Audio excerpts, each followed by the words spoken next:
मिलिंद देवरा यांनी शिवसेनेत प्रवेश केलेला आहे आणि दुसऱ्या बाजूला महाविकास आघाडीमध्ये पोटदुखी सुरू झाली आहे। महाविकास आघाडीच्या नेत्यांकडून तिखट प्रतिक्रिया यायला सुरुवात झाली आहे। मिलिंद देवरा यांच्या राजीनाम्यानंतर महाविकास आघाडी आता हादरली आहे। महाविकास आघाडीकडून तिखट प्रतिक्रिया येऊ लागलेल्या आहेत।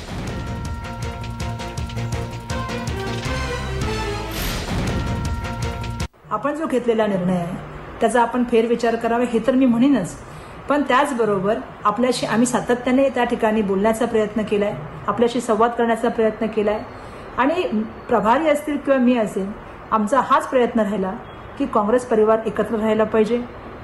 परंतु दुर्दैवाने सकाळी आम्ही बघितलं ट्विट आणि त्याने राजीनामा दिलेला आहे। आज भारत जोडो न्याय यात्रा सुरू होते मणिपूरपासून आणि अशा वेळेला त्यांनी हा घेतलेला निर्णय हा मनाला कुठेतरी खेद लावणारा निर्णय आहे। मला काहीच वाटत नाही। मला काय वाटणार, आम्हाला कशा करता काय वाटायला पाहिजे। मुळात असं आहे की हा महाराष्ट्र आहे। जर कोणी निवडणुका लढवण्यासाठी किंवा एखाद्या पदासाठी पक्ष बदलणार असतील तर ती महाराष्ट्राची परंपरा सुरू झालेली आहे। त्या परंपरेनुसार ते पक्ष बदलतात। त्याच्यावरती काँग्रेस पक्षाने भूमिका घ्यावी। मी कशा करता बोलू, माझ्या पक्षाशी त्याच्याशी काही संबंध नाही। मिलिंद देवरा केवळ आणि केवळ स्वार्थापोटी ते शिंदे गटामध्ये जात आहेत, परंतु या स्वार्थीने संधी साधू लोकांना त्यांची जागा दाखवून देण्यासाठी दक्षिण मुंबईतले मतदार सज्ज झालेले आहेत।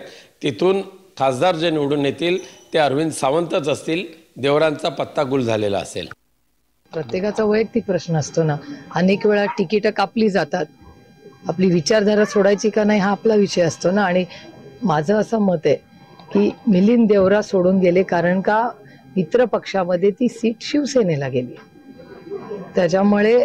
आणि कदाचित असंही असू शकतं की जे आत्ता ज्या आघाडीत ते गेलेत त्यांच्याकडे दुसरा कॅन्डिडेटही नव्हता याचा अर्थ, म्हणून तर त्यांनी इम्पोर्ट केला ना कॅन्डिडेट।